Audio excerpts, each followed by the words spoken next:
Salib menyalip Ganjar, Prabowo dan Anies menuju panggung Pilpres 2024.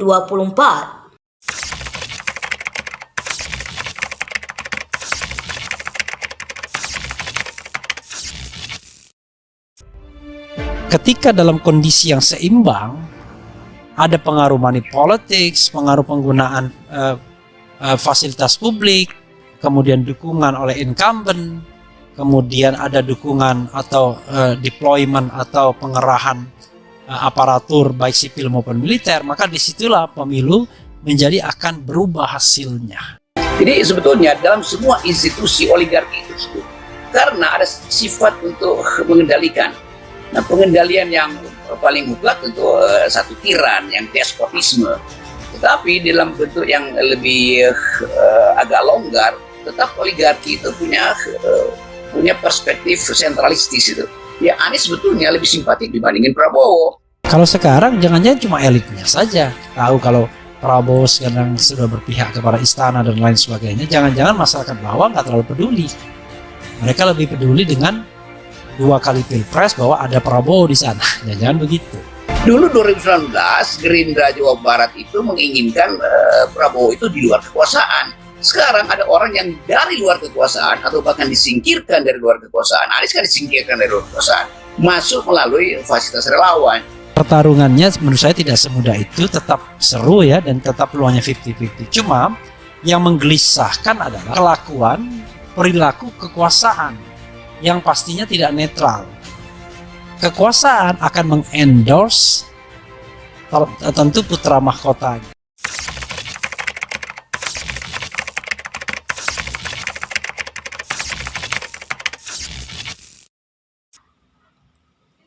Setahun jelang pembukaan pendaftaran calon presiden atau capres dan calon wakil presiden atau cawapres peserta pemilu 2024, hawa politik tanah air kian memanas. Persaingan elektabilitas satu tokoh dengan yang lain semakin ketat, bahkan saling menyalip. Di bursa capres ada sejumlah nama yang bersaing, di antaranya Gubernur Jawa Tengah Ganjar Pranowo, Ketua Umum Partai Gerindra Prabowo Subianto, dan mantan Gubernur DKI Jakarta Anies Baswedan. Sementara bursa calon RI 2 diramaikan oleh Gubernur Jawa Barat Ridwan Kamil, Menteri Pariwisata dan Ekonomi Kreatif atau Menparekraf Sandiaga Uno, Ketua Umum Partai Demokrat Agus Harimurti Yudhoyono atau AHY, dan lainnya. Meski hingga kini belum ada capres-cawapres definitif, para tokoh mulai memainkan manuver-manuver politik, berharap jadi yang terbaik. Saling salib. Kontroversi elektabilitas para tokoh politik memang telah dimulai sejak lama, namun semakin hari pertarungan kian sengit. Berkaca dari survei berbagai lembaga, elektabilitas sejumlah nama yang digadang-gadang sebagai capres terus mengalami dinamika.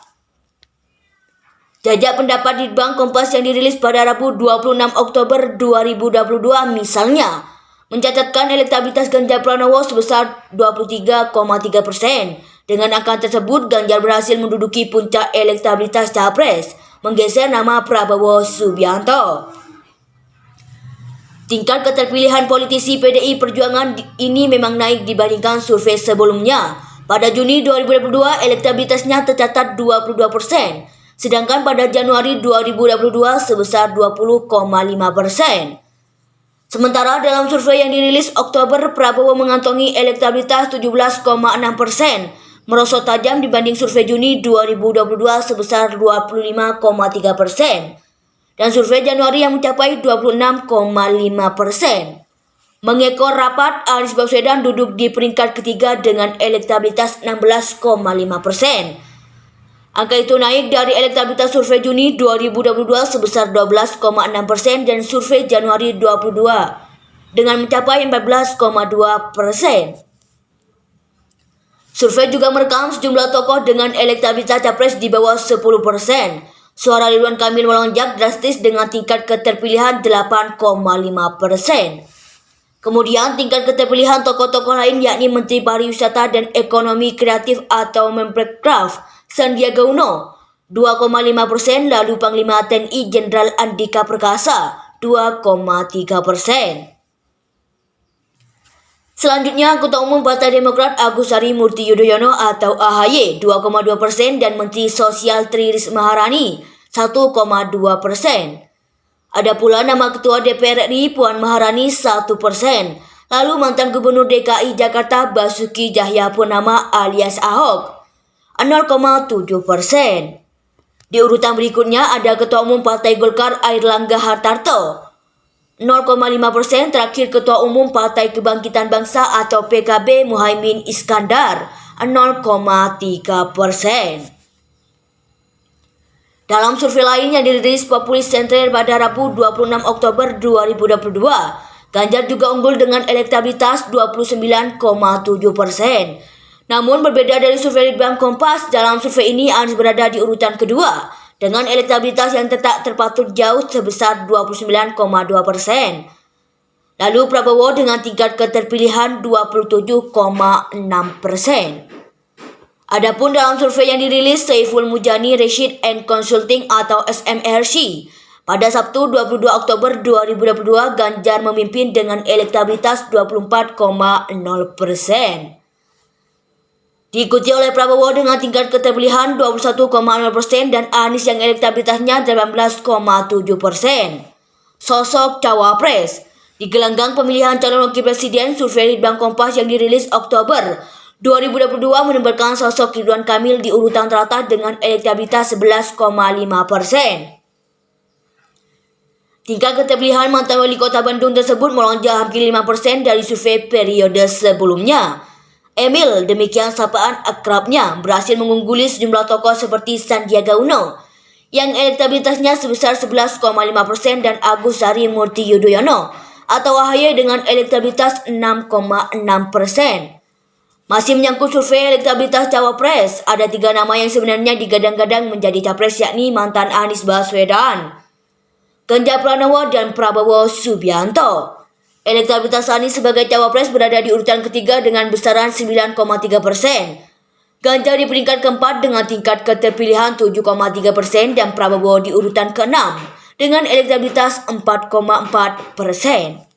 Nama-nama lain yakni Tri Risma Maharani 2,5%, Menteri BUMN Erick Thohir 2,4%, lalu Gubernur Jawa Timur Hovifah Indar Parawansa 1,7%. Selanjutnya ada Puan Maharani 1,4%, Ketua Umum PKB Muhaimin Iskandar 1,0%, dan Menteri Koordinator Bidang Politik, Hukum dan Keamanan atau Menko Polhukam Mahfud MD 0,8%. Survei Populis Center pada periode yang sama juga menunjukkan hasil serupa. Menurut survei tersebut, Ridwan Kamil menjadi tokoh yang paling banyak diinginkan sebagai cawapres dengan elektabilitas 17,1%. Lalu ada nama Sandiaga Uno 15,8%, AHY 12,3%, Andika Perkasa 8,3%, Erick Thohir 7,8% dan Hovifah 7,3%. Penuh dinamika dari 3 nama yang kerap menjadi survei capres, 2 diantaranya telah menyatakan kesiapannya maju sebagai calon presiden. Prabowo menjadi sosok yang pertama mendeklarasikan dirinya bakal mencalonkan diri sebagai presiden. Deklarasi itu diumumkan dalam Rapat Kerja Nasional atau Rekernas Gerindra yang digelar pada Agustus lalu. Dengan ini saya menyatakan bahwa dengan penuh rasa tanggung jawab yang saya terima permohonan saudara untuk bersedia dicalonkan sebagai calon presiden Republik Indonesia, kata Prabowo di Sentul International Convention Center, Bogor, Jawa Barat, Jumat 12 Agustus 2022. Sementara awal Oktober kemarin, Anies Baswedan diumumkan sebagai capres Partai Nasdem meski tak bergabung sebagai kader Nasdem. Anies mengaku siap dengan tugas barunya. Kami siap calon presiden dengan mohon ridho Allah seluruh dan kerendahan hati kami terima demi bangsa Indonesia, ujar Anies di Nasdem Tower, Jakarta Pusat, Senin 3 Oktober 2022. Hanya Ganjar yang hingga kini belum dideklarasikan oleh PDIP. Sedianya Ganjar sempat menyatakan kesiapannya maju sebagai capres jika partainya berkenan mengusung dia. Namun pernyataan Gubernur Jawa Tengah itu justru berujung sanksi teguran lisan dari partainya. Pengakuan Ganjar dianggap multifasir sebab PDIP belum mengumumkan satupun nama capres yang akan mereka usung pada pemilu 2024. Elit Partai Benteng pun berulang kali menegaskan bahwa perihal capres dan cawapres masih menunggu keputusan Megawati Soekarnoputri sebagai pimpinan tertinggi. Semua kader mesti siap apapun, tapi keputusan ada di Ketua Umum dan itu adalah keputusan Kongres. Dan semua kader harus ikut, kata Ganjar di kantor DPP PDIP Jakarta, Senin 24 Oktober 2022.